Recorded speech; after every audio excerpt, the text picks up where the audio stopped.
how to manage skills in your Codex desktop application. So hey guys, welcome to this tutorial. In this tutorial, I'll show you how you can manage all of the currently active skills in your Codex desktop application.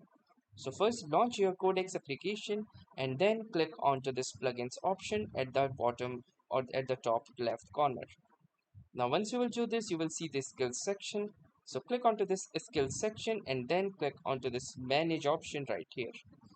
Now within the skills you can see that I currently have 14 skills and I can also see which particular skills are currently enabled. If I wish to disable any particular skill, I can simply disable it by clicking on to this option and you can see that the skill has been successfully disabled.